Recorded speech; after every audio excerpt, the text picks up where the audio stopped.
Voilà, bonjour à tous. Merci d'être venus, de nous rejoindre sur cet atelier dédié au SEO. Nous avons comme invité aujourd'hui Selim Chehimi de chez Marc Copy et Damien Robillard qui lui nous vient de chez Doki. Je vais vous expliquer aujourd'hui comment j'utilise ces outils, mais pas que, parce que j'utilise également d'autres outils, comment je les utilise pour aller titiller mes concurrents pour savoir comment ils se sont placés, pourquoi ils se sont placés et surtout pour pouvoir les dépasser. Le but principal étant évidemment d'atteindre les premières positions, dont la fameuse position 0 dont on avait parlé il y a quelques semaines. Alors, je vais vous partager mon écran.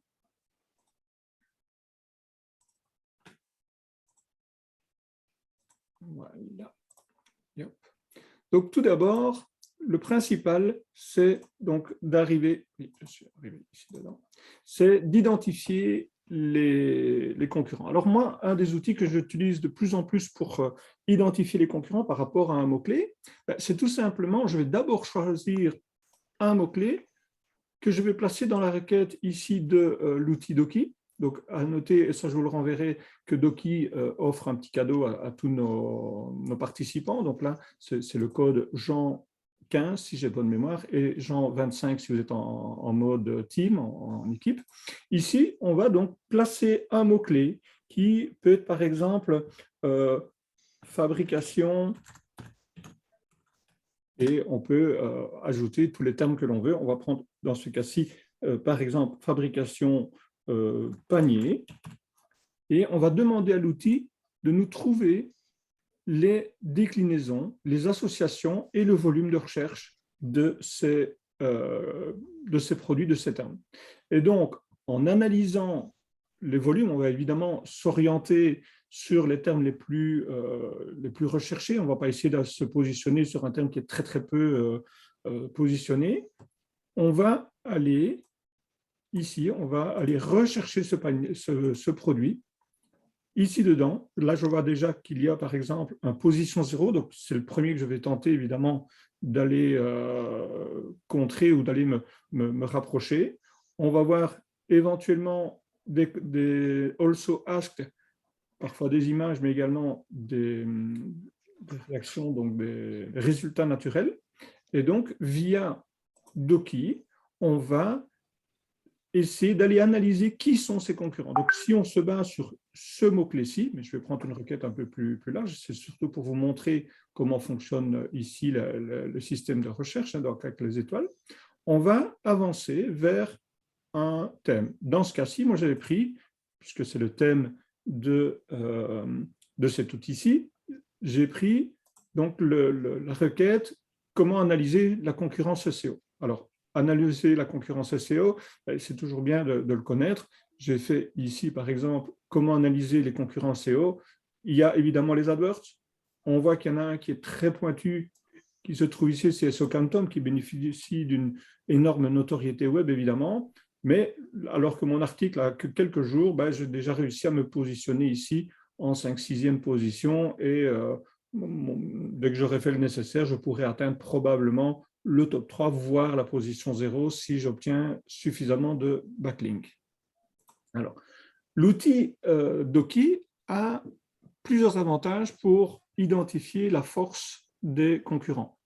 Le premier, c'est que sur base de la requête principale, je vais avoir les requêtes périphériques, de savoir quels sont les autres mots-clés que Google nous remonte pour ce type de requête. Donc, pour analyse concurrence, SEO, il y a le mot audit qui apparaît. Il y a éventuellement le mot gratuit, faire une analyse SEO, etc. Donc, sur base de ça, vous remarquez qu'ici en dessous, la liste change. La liste va reprendre, dans le cas ici, les 3 premiers, mais si on clique sur « Voir plus de concurrents », il va reprendre jusqu'à 25, 30 concurrents. L'idée, c'est d'analyser ces concurrents. Mais on ne va pas les faire tous un par un. Le but, c'est de remonter le plus d'infos en un minimum de temps. Il faut évidemment augmenter la productivité. Et dans ce cas-ci, on a au sein de Doki des outils assez important au niveau de la recherche par rapport à ses concurrents, c'est que ici, vous avez les en-têtes, et là, on va pouvoir non seulement récupérer les en-têtes des concurrents, donc on va savoir comment ils ont rédigé leur titre 1, leur titre 2, etc. Donc là, on va déjà avoir une bonne logique de leur texte, et ça, on pourra le faire, on pourra le choisir sur plusieurs personnes, donc sur plusieurs entreprises. Il y a également le People Also Ask, les questions pertinentes, donc Doki a récupéré dans les moteurs de recherche les phrases les plus demandées par les internautes, que l'on peut évidemment faire glisser ici comme les autres pour se préparer une structure de texte. Et donc, dans ce cas-ci, on va également avoir les thématiques périphériques abordées. Donc là, on est à peu près dans du answer de public. Pour ceux qui connaissent, c'est un outil aussi qui permet d'analyser. Ici, tout est en un, donc c'est déjà beaucoup plus simple. Alors, comment est-ce que moi, je procède pour aller titiller ces gens-là? À partir du moment où on connaît leurs en-têtes, dans l'outil Doki, vous avez ici une structure. Ce que j'ai fait, j'ai récupéré simplement en cliquant sur le petit picto ici, de manière automatique, cette phrase-ci a été glissée ici. Donc, si je devais reprendre encore celui-ci, hop, elle vient s'indiquer ici, que je peux évidemment modifier, changer ou supprimer. Lorsque vous avez rédigé, enfin préparé une structure, on ne va pas la prendre telle qu'elle, hein, on ne va pas utiliser les mêmes termes, les mêmes H1, les mêmes H2 que vos concurrents, mais on peut s'en inspirer. On copie la structure et on se rend dans le mode rédaction. Alors, dans le mode rédaction, j'ai évidemment adapté mes titres, mais tout en gardant une idée, une logique plus ou moins similaire, et j'ai rédigé un texte. Dans ce cas-ci, étant donné que la concurrence n'était pas énorme, j'ai rédigé 1400 mots, mais j'aurais pu monter à 2000, à 3000, à 5000 mots, et on va remplir les cases, on va améliorer le contenu rédactionnel de cette page précise qui est destinée à se positionner sur comment analyser les concurrents SEO. Alors, pour la rédaction, bien évidemment, on a le système traditionnel, vous rédigez tout votre texte, ou vous vous basez sur l'intelligence artificielle que propose Marcopy, et là, on gagne évidemment beaucoup plus de temps. Pour vous donner un ordre d'idée, ce texte-ci m'a pris un peu moins de 2 heures grâce à Marcopy. Après, il est évident que la totalité n'est pas rédigée par l'intelligence artificielle. Je dirais, je suis à 60-70% en artificiel et le reste, c'est moi qui l'ai rédigé, qui l'ai adapté et modifié. Donc, sur base de ceci, on va pouvoir rédiger 1, 2, 5, 10 pages pour se positionner, pour concurrencer un de nos concurrents. Donc, pour revenir dans leur sillon, voire même de les dépasser. Autre petite astuce, c'est que lorsqu'on va analyser les concurrents, on va parfois s'apercevoir qu'ils ont des thématiques qui proposent, par exemple, des produits. Et là, j'ai un cas de figure assez précis qui m'a été présenté cette semaine. J'ai un de mes amis qui a un magasin d'informatique, mais ils vendent également des montres connectées, ils vendent des GSM, ils vendent pas mal de choses. Et il me dit, je ne sais jamais quoi écrire quand je veux rédiger une fiche. Et donc là, j'ai pris un petit cas de figure.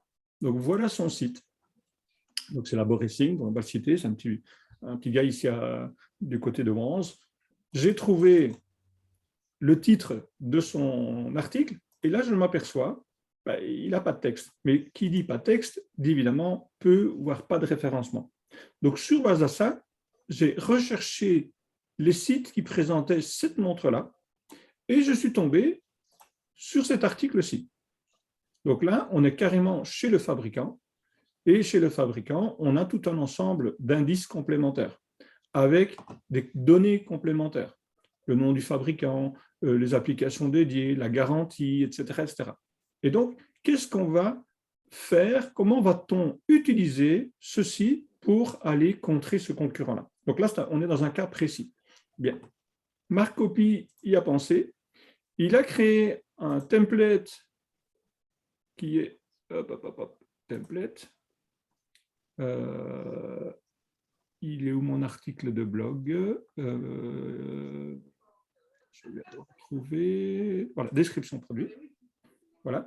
Dans la description produit, son outil va permettre de générer du texte sur base des coordonnées. Donc, dans ce cas-là, je vais aller chercher donc, le nom du produit. Je copie, je le mets dans Marc. Voilà.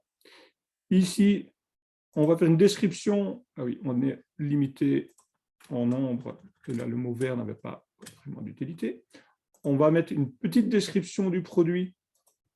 Donc, dans ce cas-ci, on va prendre ce texte-là que je vais placer ici et que je vais légèrement adapter. L'idée n'est pas d'avoir un texte 100% complet. Voilà. La montre intelligence Forever.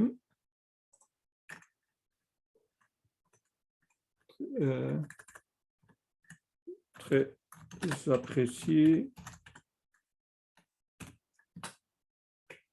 pour ces gadgets modernes.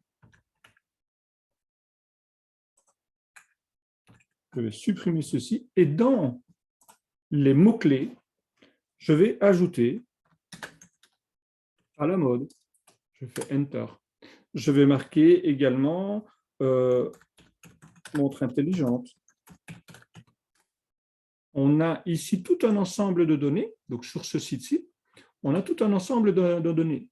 Donc là, on va utiliser ces données pour générer un nouveau texte.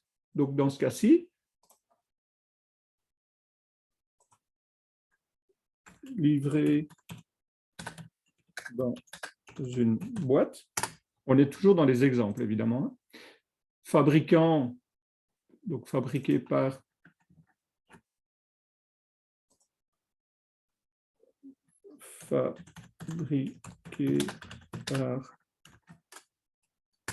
Force One. On garde ici peut-être résolution, CTRL-C, résolution 360.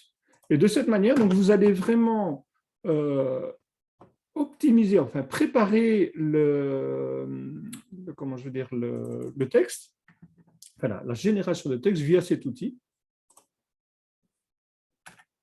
58 grammes. Grâce à l'outil de génération, si je fais générer, alors qu'on a identifié qui était le concurrent le mieux positionné,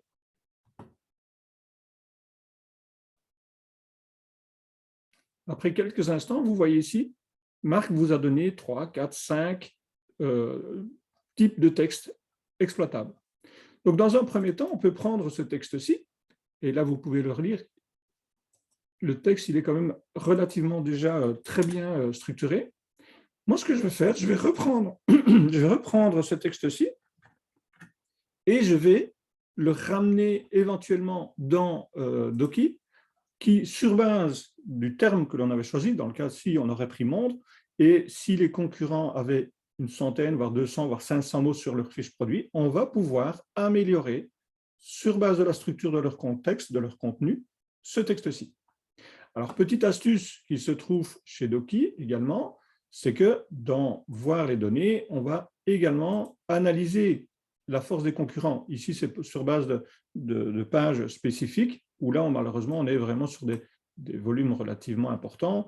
Plus on va être dans des choses très ciblées, comme par exemple les montres, si je devais faire une recherche sur cette montre-là, il est très probable que le texte sera beaucoup plus light. On va arriver peut-être à 200 mots, 300 mots, 500 mots. Il est assez rare d'avoir des textes très, très pointus au niveau plutôt très soutenu dans le sens de milliers de mots. Je ne crois pas qu'il y ait tout ce genre de mots sur des fiches. Vous voyez, en sachant qu'ici, il y a quand même pas mal de textes présentés sur ce produit-là. Même chose, ces textes-ci, ce sont des textes qui vont être remontés lors de votre analyse dans Doki. Donc, lorsque vous allez analyser, si on avait sur cette page-là, elle était arrivée dans les premiers, Mais dans l'analyse, dans les fameuses en-têtes, vous auriez vu, choisissez la qualité, vous auriez vu donc les titres, les H1, les H2, les H3, etc. Après, il faudra évidemment l'exploiter, contourner, je dirais, les textes de manière à dire la même chose, mais de manière différente. Et dans ce cas-là, on peut aussi se baser sur ce texte-ci, que l'on copie, que l'on va amener dans Marcopy, dans un template tout à fait traditionnel, je vais dire ainsi, donc comme article de blog. Donc là, on va le positionner là, et on va demander à Marcopy de rédiger un texte, donc de continuer à rédiger sur base de ce texte-là. Et donc, quand on va rédiger là, il va continuer à rédiger tout en se basant là-dessus. Et du coup, il va nous fabriquer un nouveau texte qui, lui, ne sera plus exactement le même que ça. Il dira la même chose, mais il ne sera plus exactement le même. Donc, vous voyez, on peut se baser sur le contenu des concurrents, on peut se baser sur la manière dont ils vont remplir les fiches, et grâce aux deux outils, donc Marcopy et Doki, on va améliorer sensiblement le texte de chacune des pages. Au niveau de l'analyse pure des concurrents, ben, il est évident qu'il faut aussi vérifier leur notoriété, leur manière, leur productivité. Donc là, on a des outils, comme on a la chance aujourd'hui d'avoir Artem de chez SE Ranking, via des outils d'analyse pointue de recherche, d'optimisation d'un site web. Ici, l'idée n'était pas de rentrer dans le débat de l'analyse pure et simple, puisque là, on aura vraiment un atelier sur SE Ranking et sur l'analyse d'optimisation d'un site web, mais bien de rester sur l'analyse des forces rédactionnelles des concurrents. Donc, toujours sur notre requête, et là, j'étais parti sur les en-têtes ici, sur les clients, sur les concurrents. Donc, ici, dans les textes, on va essayer de garder cette structure, mais on va mélanger peut-être des structures. Donc ici, on a vu que SEO Cartoon était premier, mais on a Audrey, on en a quelques-uns, en plus c'est des gens que je connais. On va pouvoir mélanger certains thèmes, parce que ici on parle de l'analyse de l'indexation, ici on va étudier les mots-clés, et donc on va placer dans votre structure des éléments venant de 1, de 2, de 3, de 5 entités différentes.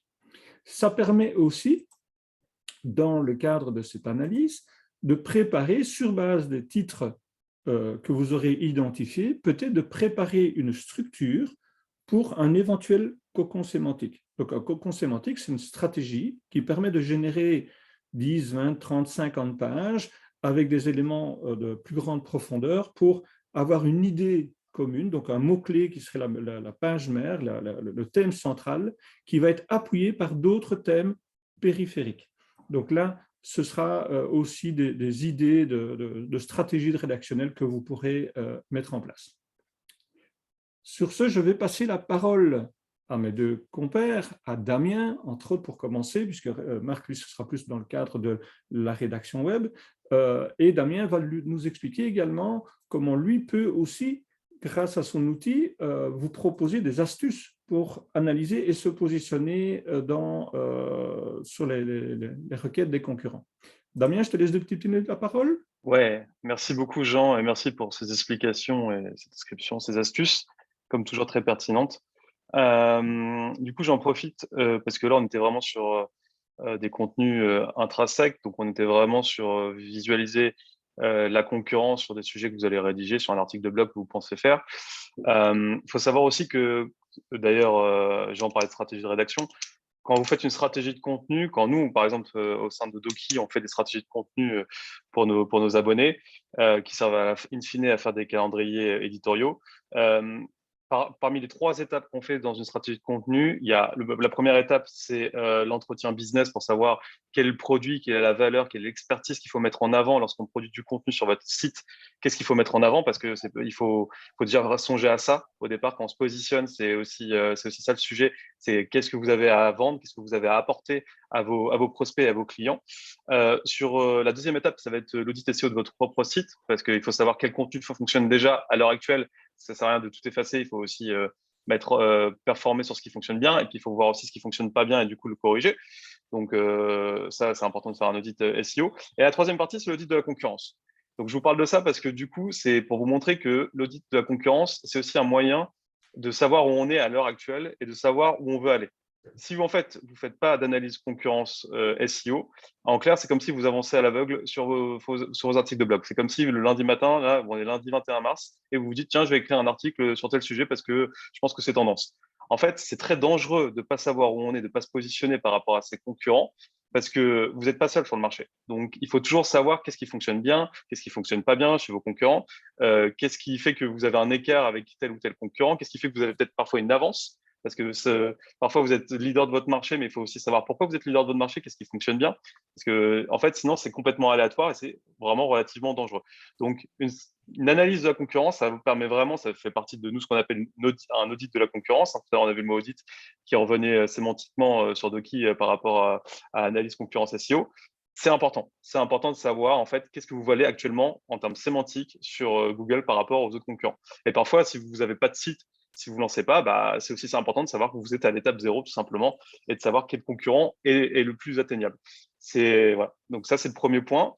Donc, c'est se positionner globalement parce que ça va vous permettre aussi de savoir qui sont vos véritables concurrents. Si par exemple, vous vendez des montres et que vous tapez montre et que vous voyez Amazon en premier sur Google, Amazon, c'est pas votre premier concurrent. Amazon, c'est un concurrent qui sera jamais atteignable pour vous. Donc, ça sert à rien aussi de faire des recherches trop générales sur les mots-clés. C'est pour ça qu'il faut aussi, et c'est ce que je vous conseille, pour savoir qui sont vos concurrents, avec outils ou sans outils, de faire des recherches longue traîne qui concernent avec tous les mots-clés qui concernent vos business.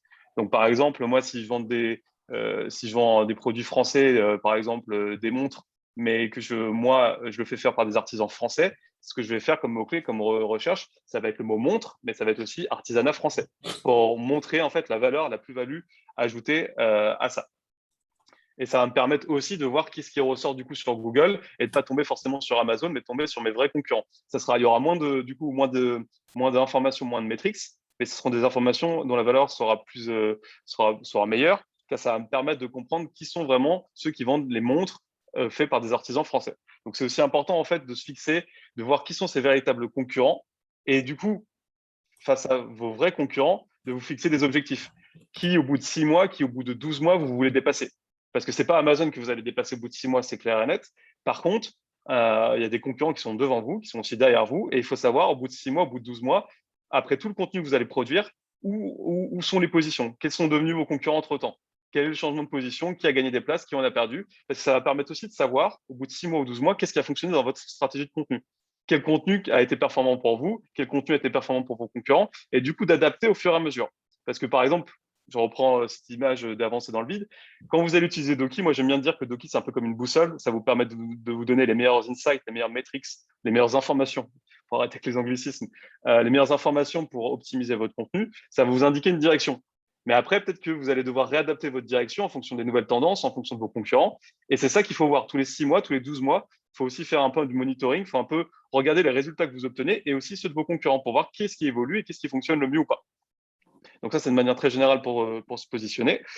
Et du coup, aussi, après, de manière intrinsèque sur vos contenus performants. Tout à l'heure, Jean parlait de stratégie de contenu, parlait de stratégie de rédaction et de cocon sémantique. C'est aussi important que du coup, vous avez vu quels sont vos vrais concurrents. Regardez, en fait, de quelle thématique ils parlent sur leur site. Parce que c'est là où vous allez voir l'arborescence, c'est là où vous allez voir en fait les stratégies de contenu qu'ils mettent en place. Et c'est là où vous allez pouvoir comprendre en fait quelle thématique fonctionne bien chez vos concurrents. Du coup, est-ce que cette thématique, vous pouvez en parler? Si vous pouvez en parler, il faut aller dessus. Parce que si eux, ils performent beaucoup, ils performent bien avec ces thématiques-là, ça veut dire que vous aussi, vous pouvez fonctionner très bien et vous pouvez mettre en avant votre expertise. Et voilà. Oui. Vas-y, interviens. Pour rappeler également, c'est que dans le cadre de Doki, dès que vous avez rédigé votre page, que vous l'avez mise en ligne, vous allez la publier. Et dans la publication, en fait, on va pouvoir lui mettre une URL, donc pour tracer Doki, et vous allez voir un monitoring. Donc là, ça permet déjà directement dans Doki. Donc moi, la page, je l'ai mise en ligne le 17 mars, donc c'est vendredi, et on voit déjà qu'elle a généré 471 impressions. Donc grâce à ceci, vous allez pouvoir également visualiser les performances de votre page dans la pérennité. Mm. Il y a aussi quelque chose qui va être très important. Du coup, ça, je vous parlais du positionnement face à vos concurrents pour savoir où en est votre site et savoir comment vous situez et quels objectifs vous fixez dans les 6 mois, dans les 12 mois. Ça, c'est de manière globale, de manière générale. Après, il y a aussi de manière intrinsèque quand vous allez du coup produire un contenu, et là, c'était plus proche de ce que racontait du coup Jean tout à l'heure. Il y a aussi les mots-clés, il faut faire attention. Parfois, vous avez l'impression que votre mot-clé concerne que votre expertise et ne concerne pas d'autres thématiques et que vous pouvez produire votre contenu et le mettre tout seul dans la méta-title, dans la méta-description qui ne doit pas s'accompagner d'autres mots-clés. Ça peut être très dangereux. Je vais vous prendre un exemple, c'est le mot incubateur. J'ai rencontré un jour une startup qui a créé un produit pour les incubateurs de startup. En fait, l'outil permettait de qualifier, de donner une note à un projet de startup. Comme ça pouvait montrer en fait quels étaient les manques au projet actuellement et qu'est-ce qu'il fallait rajouter au projet pour que ça ait plus de valeur. Et en fait, dans leur article de blog, par exemple sur leur meta title, on l'avait passé sous Doki pour voir si leur contenu était performant. Ils avaient fait un article du coup sur, comme leur produit s'adressait aux incubateurs de startup, ils avaient fait un article de blog sur incubateur, comment ça fonctionne. Et en fait, on a regardé sur Doki Incubateur comment ça fonctionne, on avait mis l'article. Et on s'est rendu compte que dans les mots-clés qui tombaient sur Doki, il y avait incubateur, il y avait startup, mais il y avait aussi le mot œuf, il y avait le mot Covid, il y avait d'autres mots, des mots-clés qui n'avaient pas vraiment de sens en fait, qui n'avaient pas de sens par rapport à leur expertise à eux. Et c'est là où en fait on s'est rendu compte après à la recherche que effectivement si vous tapez incubateur sur, vous pouvez checker, si vous mettez incubateur sur Google, vous allez avoir incubateur de startup, vous allez avoir peut-être la BPI, vous allez avoir des fonctionnements sur les incubateurs. Mais si vous regardez sur la deuxième, la troisième page, vous allez avoir incubateur E, vous allez avoir incubation Covid, vous allez avoir des questions de d'autres expertises, de d'autres domaines en fait. Et c'est ça qui est dangereux aussi sur les mots-clés avec Google, parce que Google prend en compte vraiment toutes les thématiques. Si dans vos meta-titles, si en fait dans vos mots-clés, votre stratégie par rapport à vos contenus intrinsèquement, vous ne faites pas attention en fait à la concurrence qui est en face, bah, parfois vous allez en fait essayer de ranker face à des concurrents qui sont beaucoup plus forts que vous, mais qui ne concernent pas du tout le même domaine. Donc, par exemple, en fait, dans l'exemple même que je vous prenais sur l'incubateur, en fait, il aurait juste fallu que dans la meta title, au lieu de mettre incubateur de points comment cela fonctionne, qu'ils mettent bien incubateur d'entreprise ou incubateur de startup de points comment cela fonctionne. Parce qu'en fait, en faisant incubateur comment cela fonctionne, ils se sont retrouvés en fait à avoir des concurrents en face qui étaient, par exemple, l'incubation du Covid. Et c'est ça. Vous allez me dire, c'est peut-être un cas rare. C'est pas un cas rare en fait, parce que vous allez tomber en fait par rapport à vos marques, par rapport à votre autre marque, par rapport à des mots clés. Si vous faites trop général, c'est ça le risque. Et c'est pour ça que c'est très important d'avoir des outils. Alors, Doki évidemment pour moi c'est la meilleure boussole, mais il y a d'autres outils qui existent. Ce que je veux dire, c'est que les outils vous permettent d'analyser en quelques minutes, en quelques instants, quels sont vos concurrents, est-ce que vous êtes bien positionné. Et se positionner bien sur un article, c'est ça qui est le plus important en fait, c'est de savoir en fait que à l'heure actuelle, votre contenu que vous produisez, il est bien positionné et qu'il y a une bonne concurrence en face. Je ne sais pas si Jean, tu as d'autres exemples comme ça. Alors, en fait, ce que tu viens de dire, c'est tout à fait similaire au cosinus de Salton. Alors, le cosinus de Salton, c'est un des outils utilisés dans l'algorithme de Google qui permet de voir la proximité des mots les uns vers les autres. Alors, le cosinus de Salton, Salton est un ingénieur qui avait trouvé une solution. À la fin, on scannait un livre, on savait dire ce livre-là, il est raciste, il est xénophobe, il est ceci, il a orientation de ceci, etc. Comment ça se passe? Si je prends par exemple, je vais passer par des images, ce sera beaucoup plus simple, j'ai vu un avocat. Mais certains d'entre vous vont penser, j'ai vu un avocat, le juriste. Mais non, moi je suis un gourmand, j'ai vu un avocat qui était dans mon assiette. J'allais manger, c'est le fruit, l'avocat. Si on dit j'ai vu un avocat près du palais, ben, ça aurait pu être le juriste, mais au moment où je commence à manger, l'avocat il est aussi près de mon palais. Donc de nouveau, on est hors contexte. On va parler jaguar. Jaguar, ça peut être aussi bien l'animal que la voiture. Et donc, hors contexte, c'est toujours difficile d'identifier la thématique. Et donc, pour rejoindre ce que tu disais, dans le cas d'incubateur, ben, si on ne met pas les termes proches de sa thématique, mais Google ne peut pas censé le savoir. Donc, on risque de se mélanger avec des concurrents qui, en réalité, n'en sont pas. Donc, il est toujours important de bien définir son mot-clé axial, surtout quand on est dans un mot-clé ici plus ou moins longue traîne. On va rentrer à 2, 3, 4 mots, mais de bien indiquer indicateur startup, incubateur d'entreprise. On va externaliser couveuse, quoique on aurait pu dire incubateur couveuse d'entreprise, c'est un terme qui est de plus en plus à la mode, mais il faut éviter le mot œuf, le mot Covid, etc., qui eux ne seraient pas concurrentiels. Donc il faut vraiment tenir à l'œil ce genre d'acception, parce qu'on risque de se détourner de la thématique vers laquelle on veut se positionner. Notre ami Clairement. Céline a-t-il des petites pistes à nous donner également pour l'analyse des concurrents?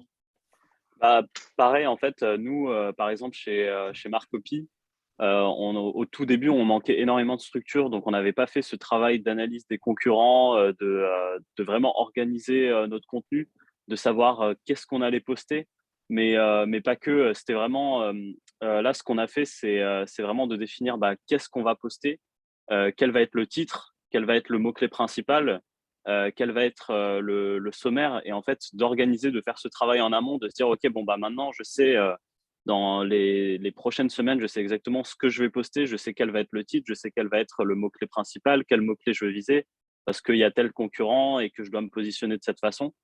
Et c'est vrai, Damien, je te rejoins là-dessus, c'est que de faire ce travail en amont, c'est hyper important. De même voir, de le voir sur le long terme, surtout sur les 6 prochains mois, peut-être même sur l'année. Et nous, c'était un travail que chez Marc, on n'avait pas fait au début, et on l'a vraiment payé cher, parce que du coup, on s'est retrouvé à ne pas poster, à ne pas créer de contenu, alors qu'on a créé un outil qui justement simplifie la création de contenu.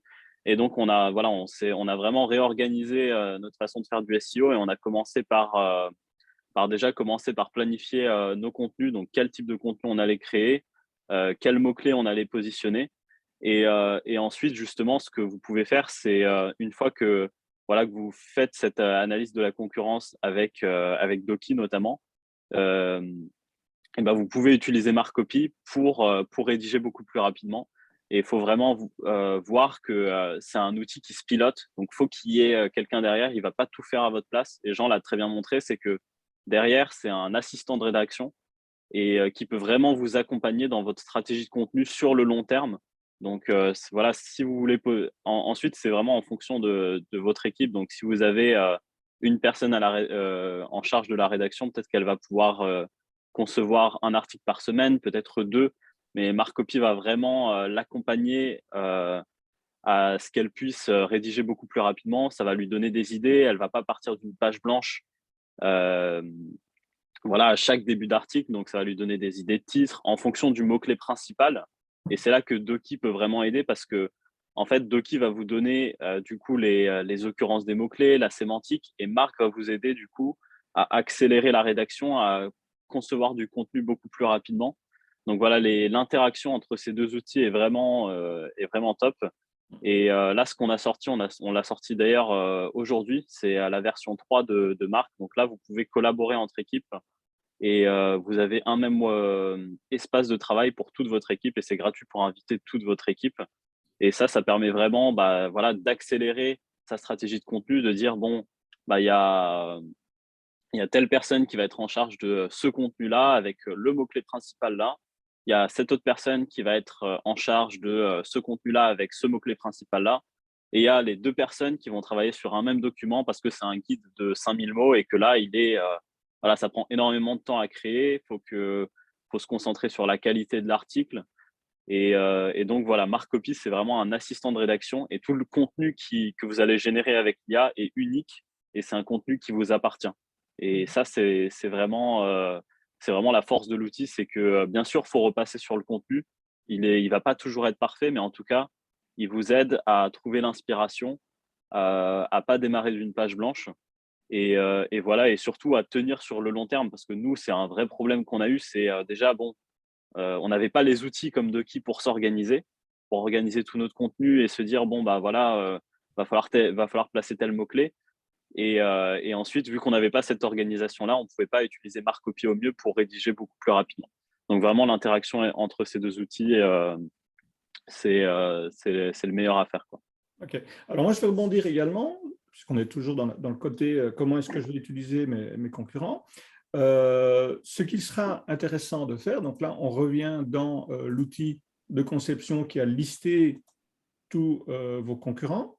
Donc là, l'outil Doki a analysé le concurrent, mais c'est surtout la page du concurrent. Donc là, c'est chaque fois une page, une page, une page. Donc moi, l'astuce va être aussi de me préparer un organigramme de rédaction. Donc, je vais me faire un mind mapping. Je ne sais pas si vous connaissez les Xmind. C'est vraiment très, très simple. Je vais en prendre un.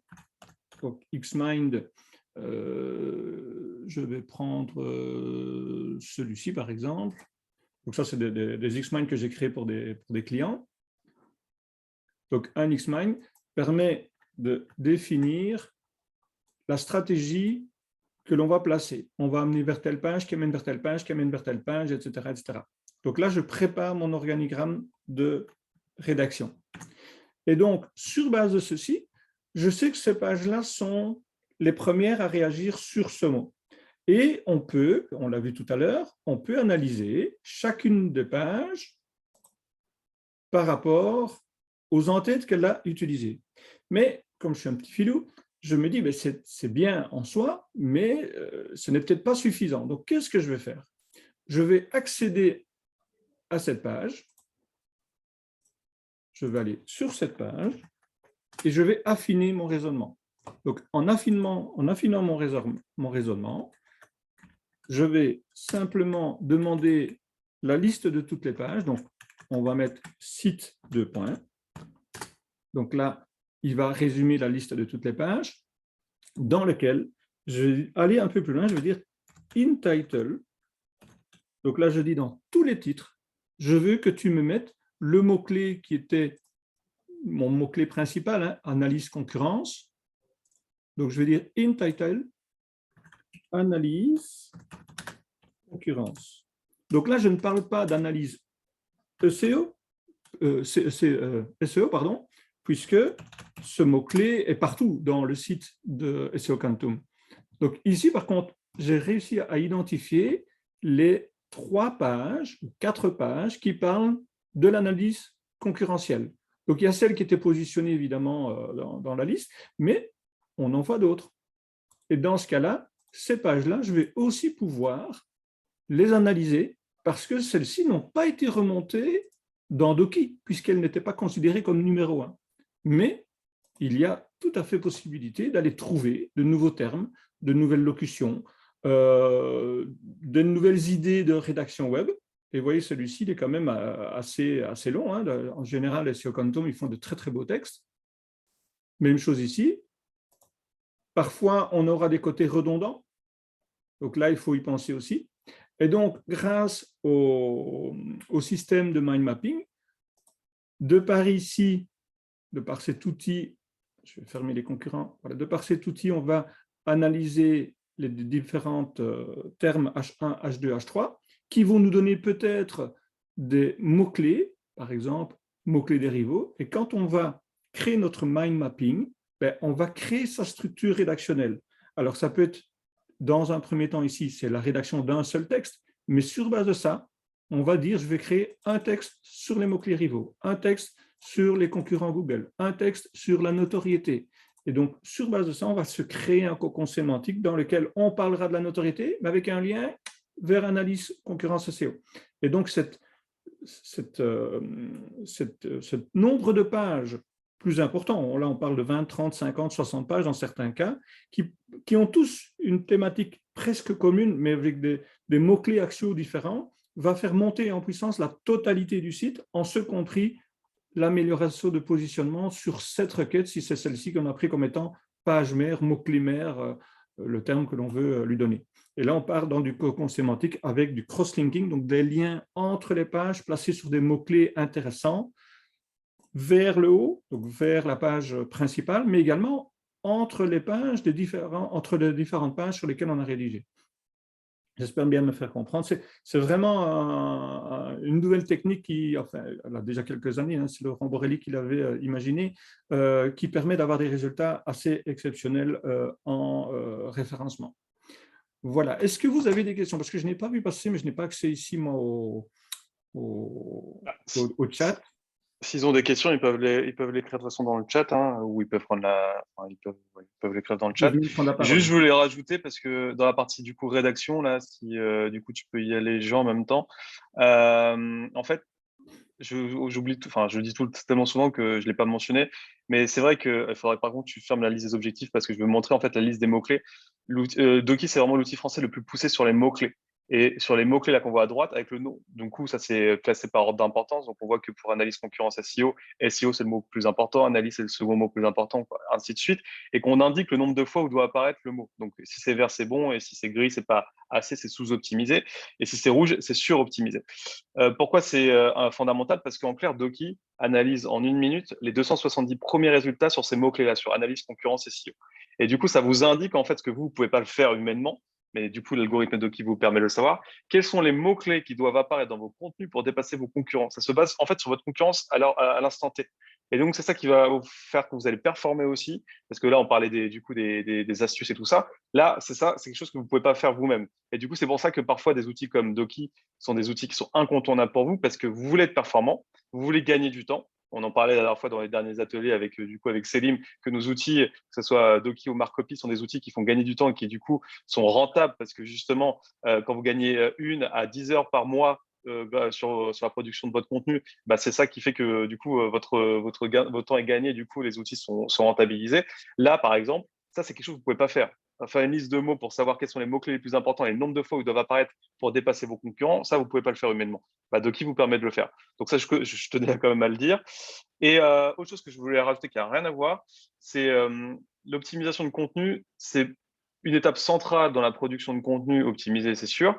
Par contre, la dernière étape, ça reste toujours, et je pense que Jean va poursuivre là-dessus après, c'est pas la dernière étape. La dernière étape, c'est publier sur les canaux et ne pas s'arrêter. Parce que c'est pas parce que vous publiez un article sur votre site et que du coup, il va être visible sur Google que vous avez arrêté. Là, c'est pas la dernière étape. La dernière étape, c'est d'aller sur LinkedIn, c'est d'aller sur Facebook, c'est d'aller sur Instagram et de publier à du coup, à votre audience cet article, ces contenus, ces images que vous avez, c'est peut-être ces vidéos que vous avez. C'est très important d'être présent, même si vous n'avez pas énormément de réactions. C'est comme ça que démarre votre communauté. Et c'est important justement de générer une communauté. Maintenant, les gens sont habitués à avoir des communautés. Ils sont habitués, même nous, là, on a créé une communauté Doki parce que du coup, on a partagé notre outil, que les gens nous rapportent ce qu'ils aiment bien, ce qu'ils n'aiment pas, ce qu'ils veulent comme nouvelles features. C'est important parce que c'est l'audience qui décide de votre produit. Donc, c'est important de la créer.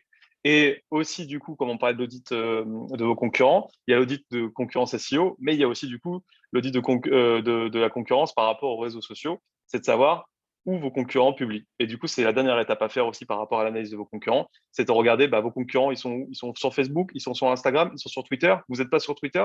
Pourquoi vous n'êtes pas sur Twitter et vos concurrents le sont? C'est des questions qu'il faut se poser parce que, en clair, c'est des canaux qui existent. Et c'est peut-être grâce à ça que eux, ils obtiennent des leads que vous n'obtenez pas, excusez-moi. Donc, c'est important. L'analyse de la concurrence, il n'y a pas que le SEO aussi, il y a aussi la publication de vos contenus et du coup, les réseaux sur les canaux sur lesquels ils sont publiés. Voilà. Oui, je rebondirai également sur un troisième, enfin un xème canal qui est peu exploité, je trouve ça vraiment dommage, c'est le Google Webmaster. Donc, si je prends Web Solutions, voilà. Donc, le Google My Business, pardon, c'est cet espace que l'on voit affiché à droite. Bien, vous allez voir qu'on peut y a publié des annonces. Regardez, ce matin, j'ai fait une petite annonce, donc j'ai publié un article, et hop, s'il te plaît. Ah, pourquoi il ne veut pas ouvrir? Voilà. Donc, je ramène les gens dans ma page, dans mon site. C'est là où j'explique comment fabriquer un site performant. Mais en réalité, ces annonces, logiquement, on est censé pouvoir… Pourquoi est-ce qu'il y a un problème avec le script quand je partage? Logiquement, ici, quand je clique, il est censé ouvrir la pop-up avec le texte. Mais à première vue, le partage ne le permet pas. Mais Google My Business, chaque fois que j'ai une publication, je la mets dedans, ou bien souvent en tout cas, ça m'amène aussi peut-être 20, 30, 50, 100 visites. Avec l'avantage, c'est que Google My Business est très bien vu au niveau local. Mais quand je dis local, ça peut aller assez loin, puisque j'ai des gens qui me visitent d'ici et qui me visitent parfois de plus de 100 km. Donc, ce n'est pas vraiment local comme un commerce de proximité. Et malheureusement, souvent, cet espace est sous-exploité par les internautes. J'ai d'ailleurs partagé tout récemment un outil, GMB Spy, qui permet d'identifier les catégories des concurrents qui sont positionnés pour aller vous y placer aussi. Donc ça, c'est un petit outil que l'on peut placer. Donc au niveau des partages, comme le disait très bien, très justement Damien, il ne faut pas oublier de partager sur LinkedIn, sur Facebook, sur Twitter, mais il y a également, si vous avez des vidéos, privilégier de publier la vidéo sur YouTube et intégrer-la dans votre site. De cette manière-là, déjà, vous profiterez de la visibilité, de la rapidité de YouTube, mais surtout, dans YouTube, vous allez pouvoir l'optimiser afin que cette vidéo remonte dans les résultats naturels de Google sur base de mots-clés. Parce que parfois, Google met certaines vidéos, parfois même avant des recherches naturelles. Donc, ce sont des éléments qu'il faut exploiter. De la même manière, vous allez analyser si les concurrents ont des vidéos, et dans ce cas-là, on va toujours partir avec la même technique. Donc ici, site, comment je veux dire, SEO Quantum.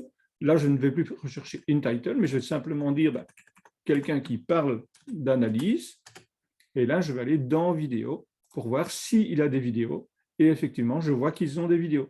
Ces vidéos vont être optimisées, parce que je connais leur travail très, très bien, donc ils vont être optimisés pour être vus quand on fait des recherches naturelles dans Google. Vous voyez, il y a pas mal de possibilités, mais l'axe principal, ça reste quand même que grâce à l'outil de Doki, on peut assez facilement trouver qui sont les concurrents, ce qu'ils ont fait, comment ils les ont fait, puisque ici, c'est nous donner la piste des concurrents sur un mot-clé donné à un moment donné. Donc, c'est vraiment à prendre en compte. Voilà. Est-ce qu'il y a… Et du coup, j'ai un dernier point à rajouter, parce que j'ai toujours pas fini. Jamais. C'est du coup, on revient sur la partie monitoring, parce que du coup, Céline en parlait du fait qu'ils n'avaient pas fait cette étape et que maintenant, après, ils ont fait un calendrier éditorial et puis qu'après, ça leur permet de voir tous les 6 mois, tous les 12 mois, du coup, les résultats de leur calendrier. C'est pour ça que c'est important aussi, quand sur un outil comme Doki, on retrouve les informations sur la Google Search Console ou aussi sur Analytics pour le site, c'est de regarder en fait les statistiques de vos contenus, parce qu'il y a des contenus qui vont fonctionner dans votre stratégie et d'autres qui ne vont pas fonctionner.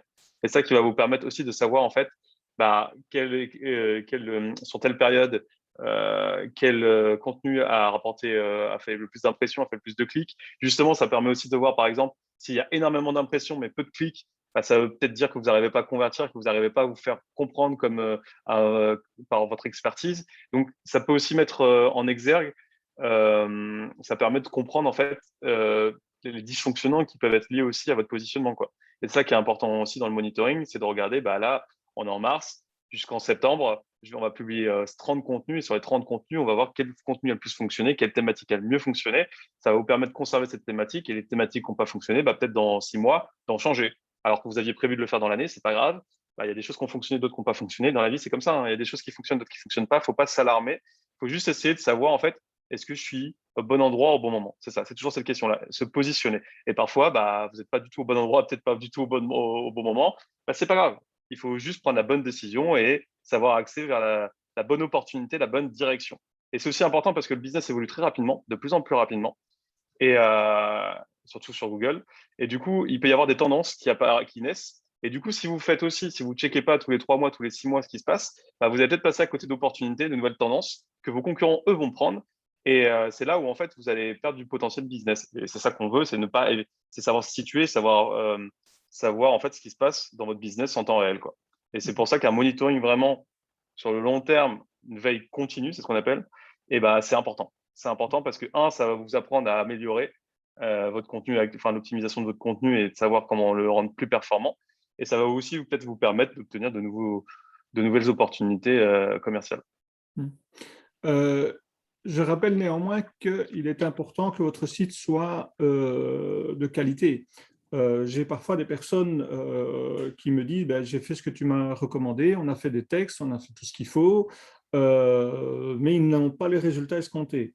Et quand j'analyse, c'est tout simplement parce qu'ils ont des outils de site internet, donc ils ont utilisé des technologies très lourdes et le site est sous-optimisé, voire pas optimisé du tout. dans le sens où la plupart des balises title n'ont pas été faites, les balises description ne sont pas faites, les images font 2 tonnes. Tous ces éléments vont évidemment jouer en votre faveur ou en votre défaveur. Publier du bon contenu sur un site qui ne fonctionne pas, c'est comme mettre de l'essence super, super en octane, comme de la compétition dans une voiture qui a des blocs à la place de roues. Ce n'est pas fait pour. À un moment donné, il faut analyser. Et donc là, vous avez tout un ensemble d'outils, vous les voyez dans mes publications fréquentes, des outils d'analyse, et je profite que Artem cela pour dire que SE Ranking offre également des cadeaux à mes contacts. Donc, vous avez la possibilité via ces outils d'analyser en temps réel ou pratiquement temps réel toutes les faiblesses de votre site Internet. Et ça, c'est aussi un élément très important, c'est de pouvoir en très très peu de temps, et là on est toujours dans la productivité, d'analyser le nombre d'erreurs de votre site, le nombre de pages parfois orphelines, la bonne exploitation des balises title, des balises description, des balises alt sur les images, etc. En mettant tout cela ensemble, c'est comme ça que vous y arriverez.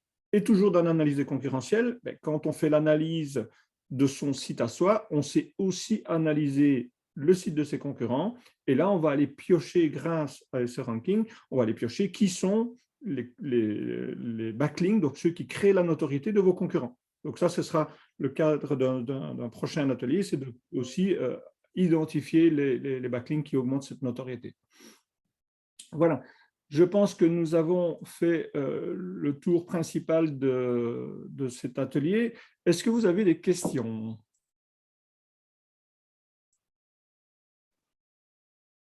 Je ne vois pas de questions. Sébastien. Trop efficace, Jean, encore une fois, tu as été trop efficace, c'est pour ça. On essaye. De toute façon, si vous avez la moindre question, vous pouvez après envoyer des emails aussi à Jean. Jean est toujours contact, il est un très bon conseiller. Aurélie qui dit qu'il n'y a pas de questions. Voilà, nickel, merci Aurélie. On a tenu la distance, je vais dire 1 heure, on a pile 1 heure, il est 57. Ah, on était efficace, très clair, merci beaucoup. C'était rien, Ben. Voilà. Écoutez, merci en tout cas d'avoir participé à cet atelier. Et n'hésitez pas à nous suivre, Damien, Céline et moi, sur les réseaux sociaux. Nous, on est principalement actifs sur LinkedIn, évidemment. Et on vous donnera encore d'autres outils, d'autres astuces très prochainement, puisque d'autres ateliers vont bientôt être mis en place. Voilà, merci à tous d'être venus, d'avoir participé à cet atelier. À très bientôt. À la prochaine. Salut.